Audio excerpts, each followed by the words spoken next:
பெரியோர்களே, சகோதரர்களே, அல்லாஹ்வுடைய மாபெரும் அருள் அல்லாஹ் தஆலா நம்மை முஸ்லிமாக ஆக்கினாக. கண்மணி நாயகம் ரசூலுல்லாஹி ஸல்லல்லாஹு அலைஹி வஸல்லம் அவர்களுடைய உம்மத்தினர்களாக அல்லாஹ் தஆலா நம்மை படைத்திருக்கிறார். மேலும் அல்லாஹ் தஆலா இந்த புனிதமான ஜும்ஆவுடைய நாளிலே அவருடைய இல்லத்திற்கு ஆரம்ப நேரத்திலேயே அழைத்து வந்திருக்கிறார். அல்ஹம்துலில்லாஹ்.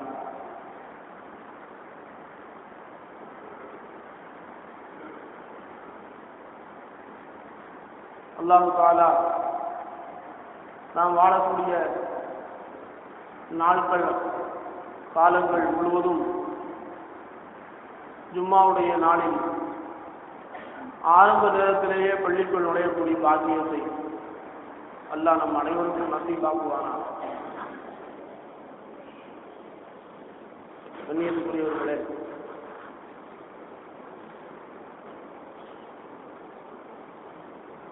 அல்லாஹ் சுப்ஹானஹு வ தஆலா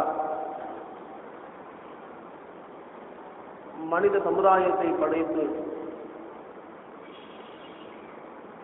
அவர்களுக்கு நேர்வழி காட்டியாக காலத்திற்கு ஏற்ப ஒவ்வொரு நபிமார்களை அல்லாஹ் தஆலா அனுப்பி நம்முடைய நபியாக அவ்வல் ஆசிர நபியாக இரு உலக சரதார் கண்மணி நாயகம் ஸல்லல்லாஹு அலைஹி வஸல்லம் அவர்களை அல்லாஹ் தஆலா அனுப்பி தந்திருக்கிறார். அந்த நபி ஸல்லல்லாஹு அலைஹி வஸல்லம் அவர்களுடைய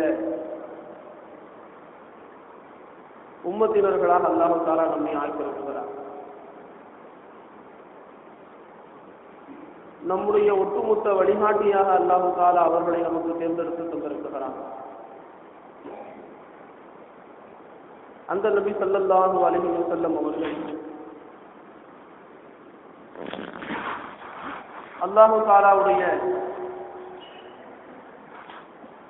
அல்லாஹ் தஆலாவுக்கு செய்ய வேண்டிய கடமைகளை நமக்கு 5ஆக பிரித்து தந்திருக்கிறார். அதிலே முதலாவது கடமை கலிமா சொல்லுவது. ஒரு மனிதன் கலிமா சொல்லுகிற பொழுதுதான் அவன் முஸ்லிமாகிறான், அவன் மூமினாகிறான். இன்னும் அடுத்ததாக அல்லாஹ்வுக்கு செய்ய வேண்டிய கடமைகள் தொழுகை, அடுத்ததாக அல்லாஹ்வுக்கு செய்ய வேண்டிய கடமை நோன்பு, அடுத்து ஜக்காத்து, அடுத்த ஹஜ். இவைகளெல்லாம் அல்லாஹ்வுக்கு அடியான் செய்ய வேண்டிய கடமைகள். இந்த கடமைகளை எல்லாம் அல்லாஹ் தஆலா வாங்கி வைத்துக் கொண்டு இதெல்லாம் மனிதன் செய்து இதனால் அல்லாஹ் தஆலாவுக்கு என்ன லாபம் இருக்கிறது என்றால் ஒரு லாபமும் இல்லை. அல்லாஹ் தஆலா தன்னை பற்றி சொல்லுகிற பொழுது, நான் உலகத்தார்களை விட்டு மிக தேழ்வையற்றவன் என்பதாக அல்லாஹ் சொல்லுகிறான். உலகத்தார்களை விட்டு நான் தேழ்வையற்றவன் என்று அல்லாஹ் தஆலா சொல்லுகிறான். ஆனால் கண்மணி நாயகம் ஸல்லல்லாஹு அலைஹி வஸல்லம் அவர்கள் இந்த 5ஐயும் கட்டாயம் செய்ய வேண்டும் என்று நமக்கு கடமையாக்கி இருக்கிறார். ஏன் கட்டாயமாக ஆக்கினார்கள் என்று சொன்னால், வணக்கம் என்ற அந்த இபாதத்து ஏன் கடமையாக்கப்பட்டது? தொழவாங்க, நோன்பு வைங்க, ஜக்காத்து கொடுங்க, ஹஜ் செய்யுங்க என்று கட்டாயமாக்கப்பட்டிருக்கிறதே ஏன் என்று சொன்னால், அல்லாஹ் தஆலா நம்முடைய எல்லா தேவைகளையும் அல்லாஹ் பூர்த்தி செய்கிறான். அதனால் அதனால் இபாதத்துகளை கட்டாயமாக ஆக்கியிருக்கிறான். கூப்பிடுறான் அல்லாஹ் தஆலா, ஏதோ உங்களை படைச்சுதான் வாங்கன்னு சொல்லி அதுக்காக கூப்பிடல அல்லாஹ். அல்லாஹ் இருக்கிறான் என்பதை நீங்கள் ஏற்றுக்கொண்டீங்க, அதனால தொழுவாங்க என்பதற்காக அல்லாஹ் கூப்பிடல.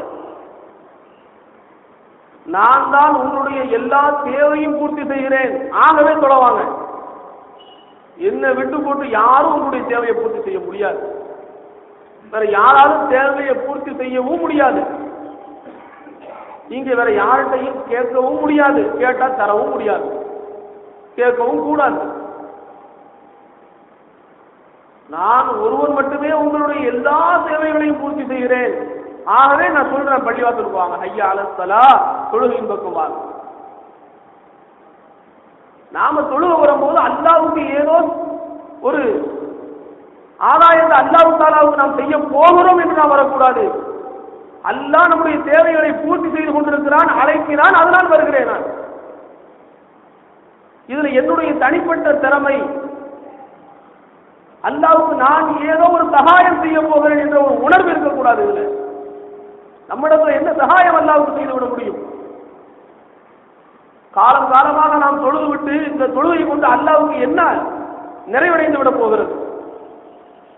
ஆகவே நம்முடைய தொழுகை என்பது அல்லாஹ் தஆலா நம்முடைய தேவைகளை பூர்த்தி செய்திருக்கிறானே, அதற்காக வேண்டி அல்லாஹ் அழைக்கிறான், நாம் வருகிறோம், வந்துதான் ஆக வேண்டும்.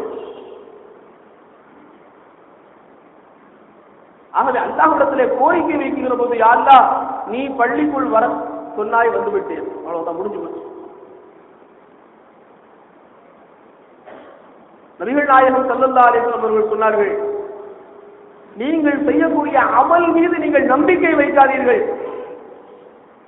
அல்லாஹ்வுடைய ரஹ்மத்தின் மீது நம்பிக்கை வையுங்கள், ஆதரவு வையுங்கள். யா அல்லாஹ் நீ தொழ சொன்ன தொழ வந்திருக்கிற ரப்பே, அதுல குறை நிறைய இருந்தா மன்னிச்சுக்கோ அல்லாஹ், உன் ரஹ்மத்தை நான் ஆதரவு வைக்கிறேன் ரப்பே, உன்னுடைய ரஹ்மத்தை நான் ஆதரவு வைக்கிறேன் அல்லாஹ் என்று அல்லாஹ்விடத்துல துஆ. அப்போ ஸல்லல்லாஹு அலைஹி வஸல்லம் அவர்களை பார்த்து சஹாபாக்கள் கேட்கிறாங்க, யா ரசூலல்லாஹ் உங்களுக்குமா, நீங்களும் உங்க அமலை வச்சு அல்லாஹ்ட்ட பேச முடியாதா என்று கேட்கிற போது ஸல்லல்லாஹு அலைஹி வஸல்லம் சொன்னார்கள், அல்லாஹ்வுடைய ரஹ்மத் என்னை சூழ்ந்து கொண்டாலே தவிர நான் வெற்றி பெற முடியாதுன்னு சொன்னார். அல்லாஹ்வுடைய ரஹ்மத் தன்னை சூழ்ந்து கொண்டாலே தவிர நானும் வெற்றி பெற முடியாதுன்னு சொன்னாங்க ஸல்லல்லாஹு அலைஹி வஸல்லம். அப்ப அல்லாஹ்வுடைய ரஹ்மத்தை நாம ஆதரவு வச்சுக்கிட்டே இருக்கணும். அதான் பள்ளிவாசலுக்குள்ள நுழையும் போது கூட அல்லாஹும்ம இன்னி அஸ்அலுக்கல் அஃப்வ, அல்லாஹும்ம இன்னி அஸ்அலுக அப்வாப ரஹ்மத்திக, யா அல்லாஹ் ரஹ்மத்துடைய பாபு வாசலை எங்களுக்கு திறந்து விட அல்லாஹ் என்று அல்லாஹ் தஆலா பள்ளிவாசலுக்குள்ள நுழையும் போது கூட ரஹ்மத்துடைய வாசலை திறந்து விட அல்லாஹ் தான் ஸல்லல்லாஹு அலைஹி வஸல்லம் வார்த்தை சொல்றாங்க. ஏன்னா ரஹ்மத்து தேவை, அல்லாஹ்வுடைய ரஹ்மத்து இருக்க போய் தான் நாம் எல்லோரும் பள்ளிவாசலுக்குள்ள வந்திருக்கிறோம். இன்னைக்கு அல்லாஹ்வுடைய ரஹ்மத்து இல்லாத எத்தனையோ பேர்கள் பள்ளிவாசலுக்குள் நுழைய முடியவில்லை, அவர்கள் நினைத்தாலும் கூட முடியாது. பார்க்குறாங்க ஃபஜ்ர் தொழுகை எத்தனை பேர் வரல, முடியாது, நீ நினைத்தாலும் முடியாது. ரஹ்மத்து இல்லை, இல்லை அல்லாஹ்வுடைய ரஹ்மத்து இல்லை, முடியல. யாரு சுபஹ் தொழுகாம தூங்குறானோ அவருடைய தலையில ஷைத்தான் சிறுநீர் கழித்து விட்டான் என்று ஸல்லல்லாஹு அலைஹி வஸல்லம் சொன்னாங்க. இல்லை எத்தனை பேர் தலையில சிறுநீர் கழித்தான்? முடியாது, அல்லாஹ் நாடாம வர முடியாது, நீங்க நினைத்தாலும் முடியாது. அல்லாஹ் என்னுடைய உஸ்தாது கேட்பாங்க, தொழுகை வரும்போது கேட்பாங்க, நீ வர்றியா அவன் கூட்டு வர்றானா? நீ வர்றன்னு சொன்னா ஸ்ரீவர்த்தி அல்லாட்ட மன்னிப்பு கேளு, நீ எங்க வர்ற? அதனால வரவே முடியாது. அவன் கூட்டு வர்றான்னு சொல்லியா? அல்லாஹ் தஆலா அவனை கூட்டு வர்றான் பள்ளிவாசல். அவன் கூட்டு வரவில்லை, அவன் கூப்பிட்டு வரவில்லை என்றால் நீ நினைச்சாலும் முடியாது, பள்ளிவாசலுக்கு வர முடியாது. அதனால அல்லாஹ்ட தௌபா செய்யலையா, அல்லாஹ் ஒரு ரஹ்மத்தை கொஞ்சம் எனக்கு காட்டலாம், ஒரு ரஹ்மத்தை எனக்கு கொஞ்சம் திறந்து விடலாம். பள்ளிவாசலுக்குள்ள நீ கூட்டுட்டு போறப்ப நீ என்னை தொழுக வச்சிடல்லா, நீ குனிய வச்சு எழுந்திருக்க வச்சு துவா கேட்க வச்சு என்னை முத்தல்லாவில் போய் படுக்க வையல்லா, உனக்கு சஜிதா செய்யக்கூடிய அந்த பாக்கியத்தை கூட அல்லா, என் தொழுகை நீ கபூல் செஞ்சுக்கோ அல்லா, என்னை தொழுகையாளிகளை கூட்டத்தில் நீ சேர்த்துக்கோ அல்லா என்று நாம் அல்லாஹ்விடத்துல அதிகமாக கையேந்தி பிரார்த்திக்கணும். நான் தொலை போயிடுவேன், நான் தொலை போயிடுவேன் முடியாது, நான் தொலை போகல அதுவும் கிடையாது. அவன் விடாமல் தடுத்து வச்சிருக்கான் மூதேவி கடை வீட்டில். அதுக்கு அல்லாட்ட நம்ம அழகும், அல்லா இந்த மூதேவியுடைய கூட்டத்தில் நீங்க சேர்த்துட்டிய பஜி தொலை விடாம. நபிகள் நாயகம் ஸல்லல்லாஹு அலைஹி வஸல்லம் சொன்னாங்களே, யார் ஃபஜ்ர் தொழவில்லையோ அன்றைய நாள் அவர்களுக்கு மிக தீய நாள். அவன் அல்லாட்ட கண்ணீர் விட்டு அளவும், யாருல இன்னைக்கு ஒரு தீய நாள்ல போய் விழிக்க வச்சுட்டேன், ஃபஜ்ர் தொழலி அல்ல என்று அல்லாடத்துல கையேறணும். ஏன்னா ஃபஜ்ருடைய தொழுகைக்கு நம்ம பார்க்குறோம், ஒரு சொப்பு 1.5 சொப்பு, அதுக்கு மேலே இல்லை. ஒரு சொப்பு 1.5 சொப்பு, அதுக்கு மேலே இல்லை. உன்னை விடிய விடிய தூங்க வச்சது யார்? அந்த தூங்க வச்ச ரப்புக்கு எதிர்த்து ஏதோ ஒரு நாளில் தூங்கிட்டோம். மனிதனுடைய ஒரு சோர்வான நிலை, ஒரு சோம்பேறித்தனம், ஒரு அசதி, ஏதோ ஒரு நாளில் தூங்கிட்டோம். அல்ஹம்துலில்லாஹ் அல்லாவே மன்னிச்சிருவான். அடியான் பலகீனமான அடியான் என்பதற்காக அல்லாவே மன்னிச்சிருவான். நம்முடைய உண்மையான யதார்த்தத்தை புரிஞ்சதுனால ரப்புல் ஆலமீன் மன்னிச்சிருவான். சாக்கு போக்கே இல்லாமல் சும்மாவே படுத்து படுத்து படுத்து தூங்கிட்டே நடந்தான். அந்த ரப்ப மறந்து தூங்குனான். இரவுல தூங்க வைக்கிறது யாரு? நாம தூங்குறோம். நம்ம நினைக்கிறோம் கண்ணை பொத்துனா தூக்கம் வந்துருதுன்ட்டு, அவன் வர வைக்கிறான். கண்ணை பொத்த வைக்கிறதாக, கண் தூங்க வைக்கிறதாக, தூங்குற நம்ம புரட்டி புரட்டி விடுறது அவன் தான். இரவுல தூங்குனீங்க, படுத்தோம், ஃபஜ்ர் வரைக்கும் படுத்த இடத்தை விட்டு அங்க இங்க நவர ரத்தம் அப்படி உறைஞ்சு போகும். படுக்க முடியாத போல மனசனால அல்லாஹ் அப்படி அமைப்புல வைக்கல. பாக்குறோமா இல்லையா? உடல்நிலை சரியில்லாம ஆஸ்பத்திரியில் சேர்க்கப்படுது, அப்படியே படுக்கிறாங்க. இங்கேயும் திரும்பக்கூடாதுங்க டாக்டர், அங்கேயும் திரும்பக்கூடாதுங்க. குறிப்பிட்ட 4 பேரை பார்த்தா முதுகுலாம் புண்ணா போயிடும். இப்போ இரவுல தூங்கின பிறகு நம்ம அங்கேயும் இங்கேயும் புரட்டி போடுறது யாரு? இதெல்லாம் கொஞ்சம் சிந்திச்சு பார்க்கணும். இரவு தூங்கிட்டு இருக்கும்போது ஒரு கொசு வந்து கடிக்குது. இவர் நல்லா தூங்குறாரு, கொசு வந்து கடிக்குது. கை தானா போய் அந்த கொசு கடத்தா டப்பு போட்ட ஒரு அடி இருக்கு. அடிக்க வைக்கிறது யாரு? இப்படிலாம் கொஞ்சம் கொஞ்சம் சிந்திச்சு பார்த்தா அந்த ரப்பு மேல நமக்கு பாசம் வரும், ஆசை வரும். அல்லாஹ் தொழ கூப்பிடுறானு நம்மள, அதுல ஒரு நியாயம் தெரியும். அல்லாஹ் எவ்வளவு தேவைகளை நமக்கு பூர்த்தி செஞ்சுட்டு இருக்கிறாங்கிற அந்த உணர்வு நமக்கு வரும். அல்லாஹு தாலா நபி நூஹ் அலைஹிஸ்ஸலாம் அவங்க வந்து சொல்றாங்க அல்லாட்ட, யா அல்லாஹ், உன்னை பற்றி இந்த மக்களுக்கு நான் சொல்லி சொல்லி சொல்லி பார்த்தேன், இவங்க உன் பக்கம் திரும்புற மாதிரி தெரியல, உன் பக்கம் இந்த மக்கள் திரும்புற மாதிரி தெரியல அப்படின்னு சொல்லும் போது அல்லாஹ் தஆலா சொன்னான், ஓ நூஹே, அவர்களுக்கு நான் என்ன உபகாரம் செய்யறேன்னு சொல்லி காட்டியா? இந்த மக்களுக்கு நான் என்ன உபகாரம் செய்யறேன்? இவன் என்னமோ தானே உபகாரம் செஞ்சுக்கிட்டு இருக்கதான் நினைக்கிறாங்க. என்னுடைய புறத்திலிருந்து உபகாரம் கொஞ்சம் எடுத்து சொல்லுங்க, இந்த மக்கள் நிச்சயமா என் பக்கம் திரும்புவாங்கன்னு சொன்னாங்க. ஏன்னா அல்லாஹு தாலாவுடைய உபகாரங்கள், அல்லாஹு தாலாவின் புறத்திலிருந்து நமக்கு வரக்கூடிய உபகாரங்களை கொஞ்ச நேரம் உட்கார்ந்து சிந்திச்சு பார்த்தா நாம தொழாம இருக்கிறதுல ஒரு நியாயம் இல்லையே, தொழாம இருக்கிறதுங்கிறது புரியும். நாம அல்லாஹ்வை மறந்து வாழ்றது தப்புதாங்கிறது புரியும். அல்லாஹ்வின் புறத்திலிருந்து வரக்கூடிய உபகாரங்களை நினைச்சு பார்க்கணும். அல்லாஹ் தஆலா நிம்மதியான தூக்கத்தை தர்றான். அதிகாலையில் அல்லாஹ் எடுத்து விடுறான். வெளிப்பட்டு நம்முடைய மலம் ஜலம் தேவையை அல்லாஹ் தஆலா சிறப்பாக வெளியாக்குறான். தானாவா வெளியாகுது? நபிகள் நாயகம் ஸல்லல்லாஹு அலைஹி வஸல்லம் துஆ கேட்டாங்க அல்லாஹ்ட்ட, எனக்கு இடையூறு தரக்கூடிய மலத்தை வெளியாக்கினாயே, நான் வெளியாக்கினேனேன்னு ரசூலுல்லாஹி ஸல்லல்லாஹு அலைஹி வஸல்லம் சொல்லல, ரப்பே நீ வெளியாக்கினாயே, நீ வெளியாக்கினான்னு சொல்றாங்க ஸல்லல்லாஹு அலைஹி வஸல்லம். இடையூறு தரக்கூடிய இந்த மலத்தை நீ வெளியாக்கினாயே, உனக்கு எல்லா புகழும் அல்லாஹ்.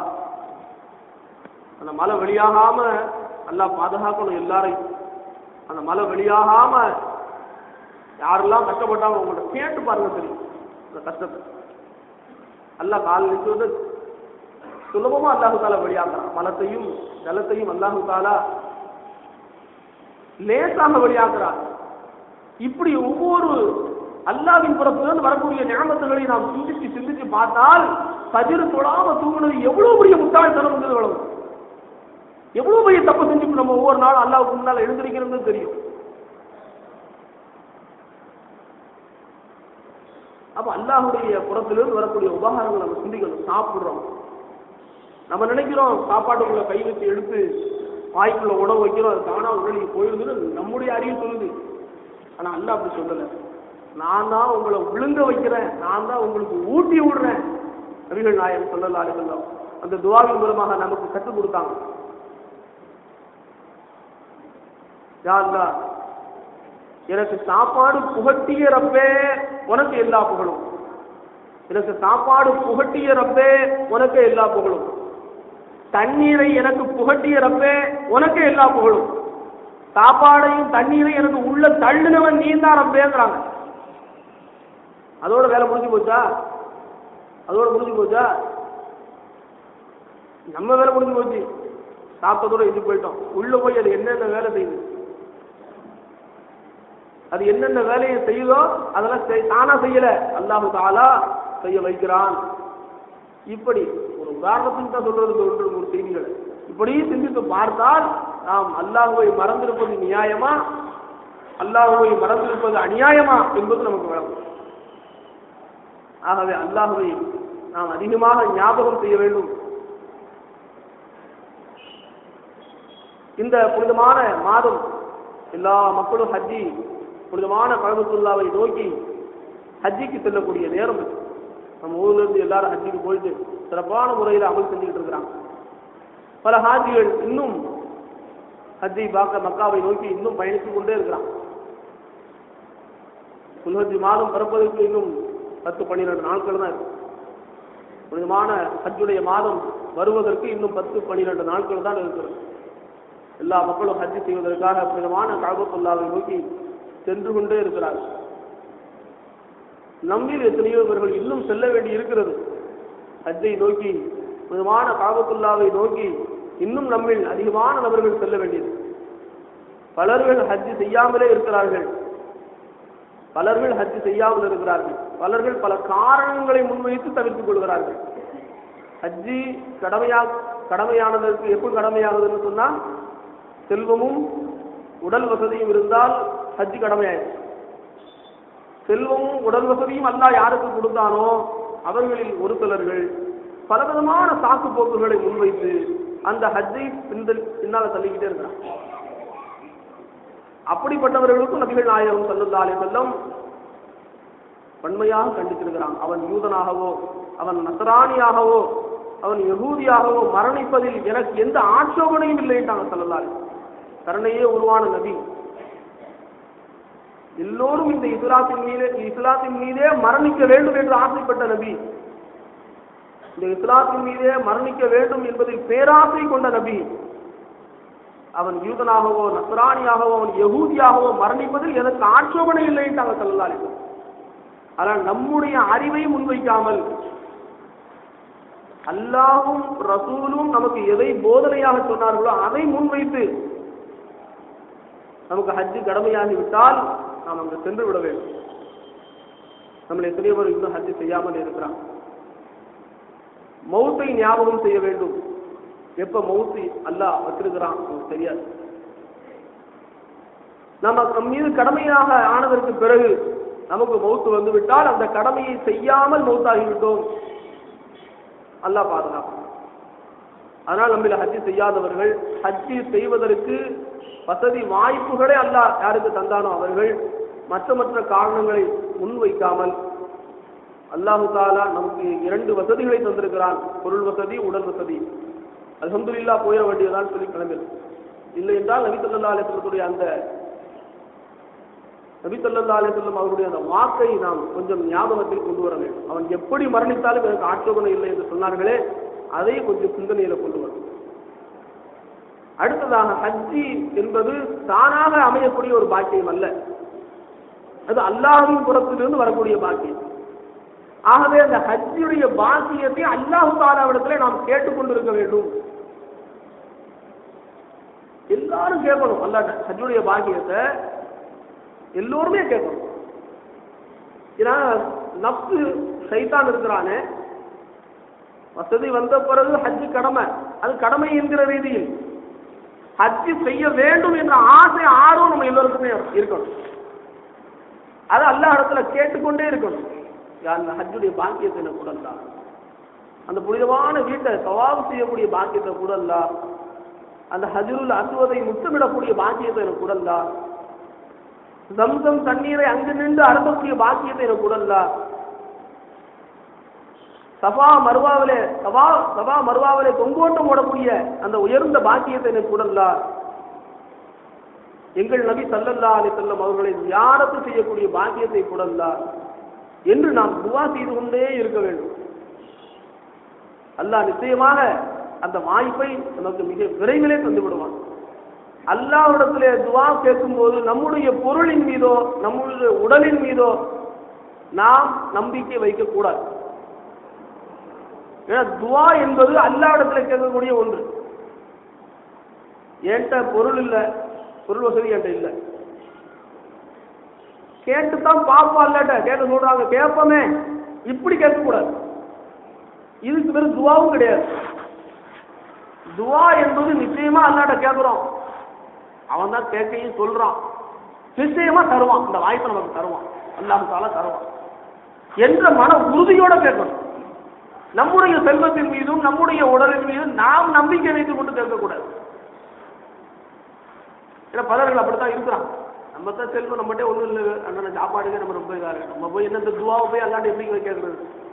அப்ப இவன் தன் மீது நம்பிக்கை வச்சுட்டான், அல்லாவுடைய அந்த வல்லமையின் மீது நம்பிக்கை வைக்கல. கேட்டு பாருங்க அல்லாட்ட.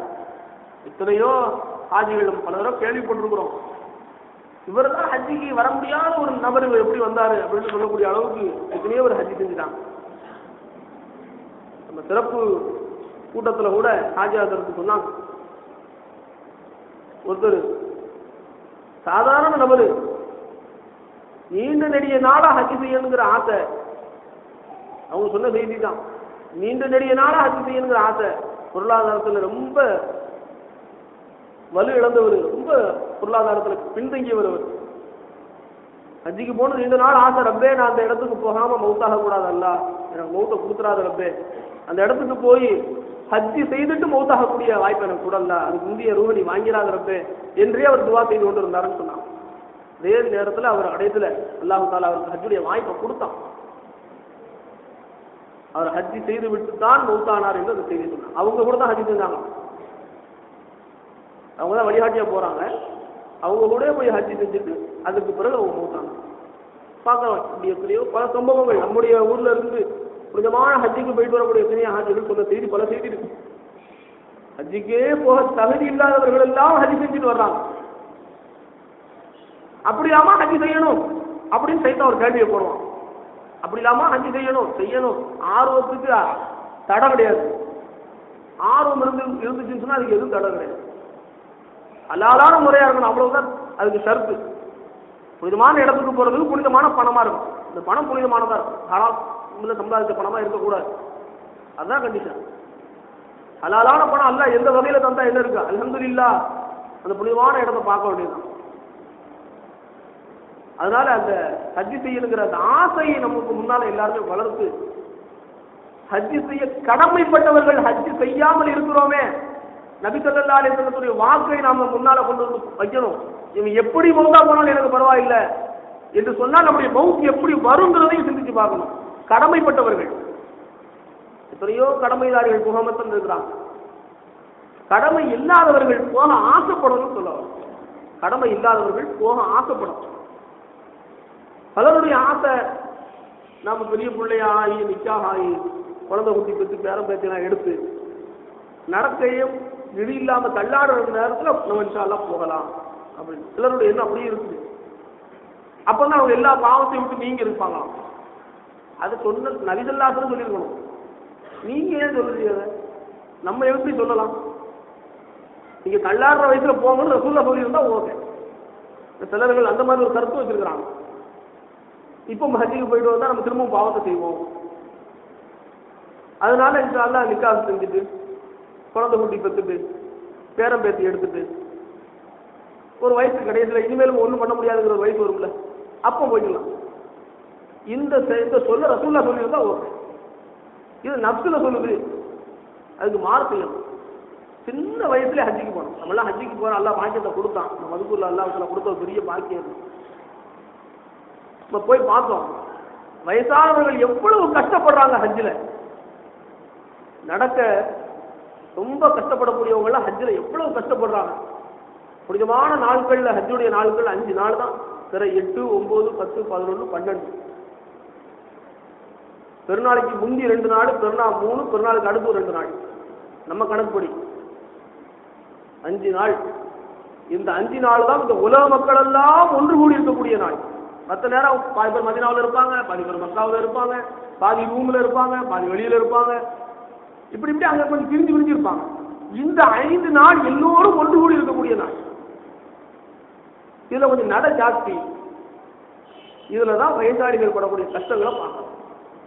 அதுக்காகவே நம்ம அசத்துலாம் போகும்போது சொல்லி அனுப்புறாங்க, நீ ஹஜ்ஜுக்கு போறப்ப சாதிமா போ, பணியாளரா போ, அங்க கஷ்டப்படக்கூடியவர்களை அதிகமாக பாட்டுவாய், அவங்களுக்கு நீ உதவி செய்ய, ஏதாவது ஒன்னால முடிஞ்ச உதவி, ஏதாவது ஒரு ஹெல்ப் பண்ணு, தண்ணியை கையில கொண்டு போ, ஏதாவது ஏற கஷ்டப்படுவாங்க அவங்களுக்கு கைப்பிடிச்சு தூக்கி விடு, இப்படி ஏதாவது ஏதோ முடியுமோ என்று சொன்னாங்க. அப்படிப்பட்ட காட்சி அங்க நிறைய பார்க்க வேண்டியது. இப்ப ஹஜ்ஜுக்கு போறவங்களை பாருங்க, எல்லாம் 50 வயசுக்கு மேலதான் பாருங்க. அப்படி ஒரு மனநிலையை நாம் வளர்ந்து கொண்டோம். இஸ்லாம் சொல்லவில்லை, மார்க்கம் சொல்லல, நபி சொல்லல, அல்லாஹ் சொல்லல, நமக்கு நாமே போட்டுக்கிட்டோம் இந்த திட்டத்தை. ஒரு 50 வயசுக்கு மேல போட்டு ஹஜ்ஜுக்கு போய்க்கலாம், இது நாம போட்ட திட்டம், அல்லாஹ்வோ ரசூலோ போடல. ஹஜ்ஜி என்பது வசதி வந்துட்டா போயிடணும்.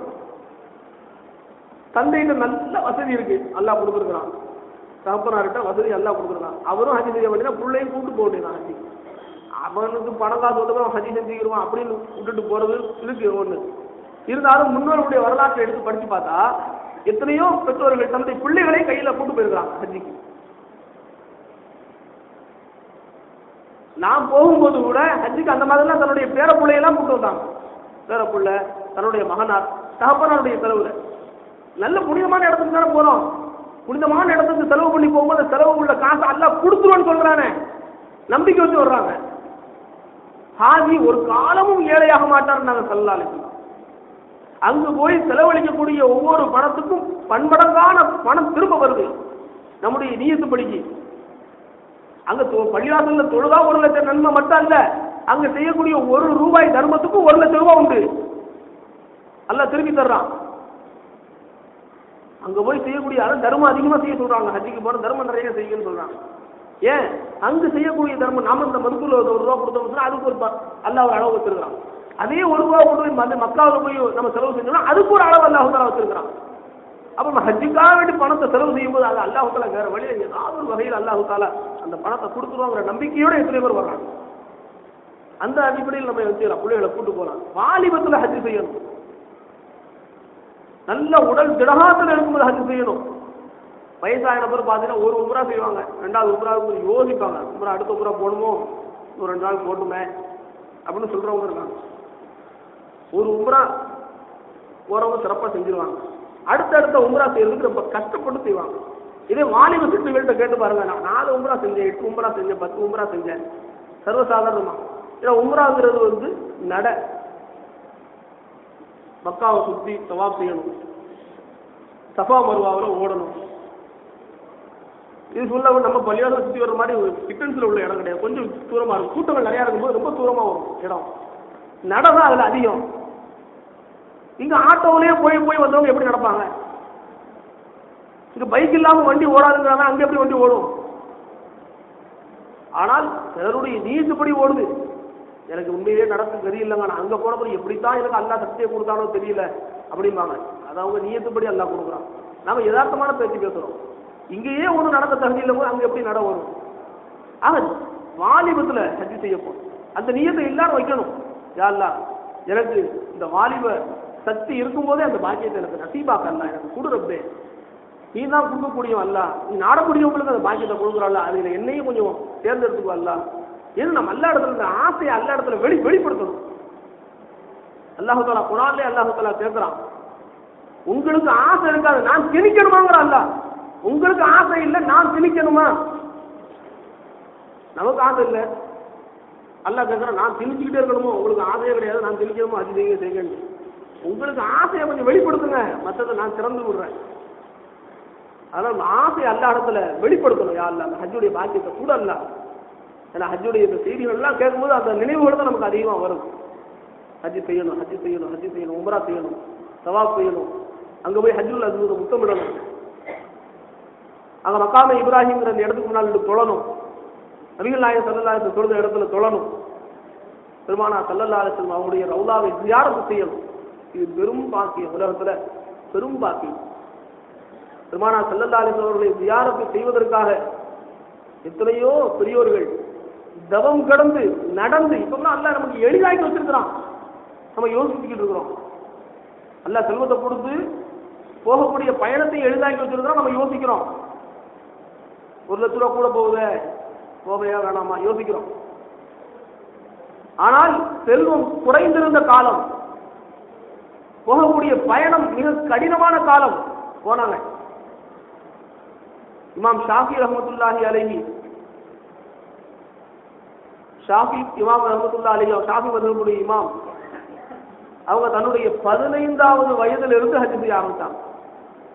தன்னுடைய 15வது வயதிலிருந்து ஹஜ் செய்ய ஆரம்பித்தாங்க. ஒவ்வொரு வருஷம் தொடர்ந்து, இப்போ வழிகாட்டியா போவாங்க, தொடர்ந்து இப்போது வழிகாட்டியா தொடர்ந்து போயிட்டு இருப்பாங்க. இப்போ நம்ம ஊருக்கு சிறப்பு பயானுக்கு வந்து அதை கூட இந்த நாள் தொடர்ந்து போய்கிட்டு இருக்கிறாங்க ஹஜ்ஜிக்கு. இப்படி எத்தனையோ பெரிய பெரிய உலமாக்கள்லாம் தொடர்ந்து ஹஜ்ஜிக்கு போறாங்க. அவங்க வழிகாட்டியா போறாங்க. அந்த மாதிரி இல்லை, அவங்க தான் ஹஜ்ஜி செய்யணும்னு சொல்லி கஷ்டப்பட்டு நடந்து நடந்து மிக தூரத்துல இருந்து நடந்து நடந்து ஹஜ் செஞ்சிருக்கிறாங்க, கஷ்டப்பட்டு செஞ்சிருக்கிறாங்க. நபிகள் நாயகம் ஸல்லல்லாஹு அலைஹி வஸல்லம் அவர்களை ஜியாரத்து செய்ய வேண்டும் என்று கஷ்டப்பட்டு ஜியாரத்து செஞ்சிருக்கிறாங்க. அந்த மாதிரி அல்லாஹ் தஆலா நமக்கு கஷ்டத்தை கொடுக்கல, லேசான இது தந்திருக்கிறான் அல்லாஹ் தஆலா. அதனால நாம் இந்த புனிதமான நாளில் ஹஜ் செய்ய வேண்டும். பெருமானார் ஸல்லல்லாஹு அலைஹி வஸல்லம் அவர்களை ரவுலாவில் ஜியாரத்து செய்ய வேண்டும்.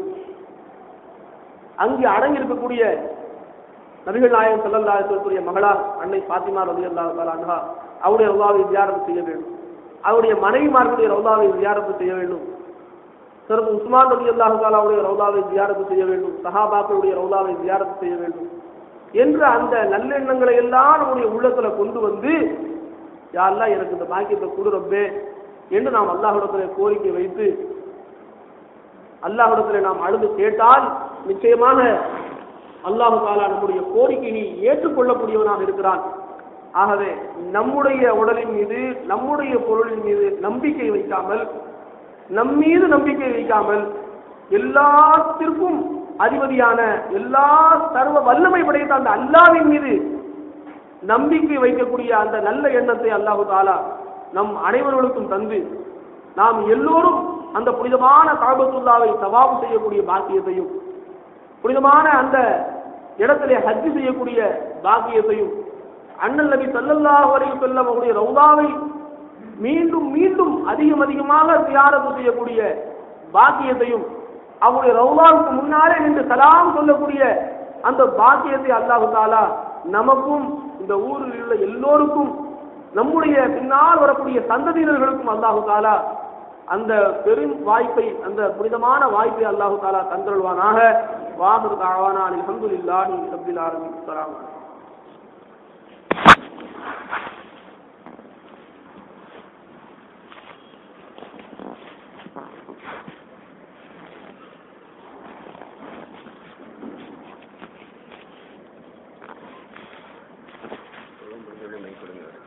Okay.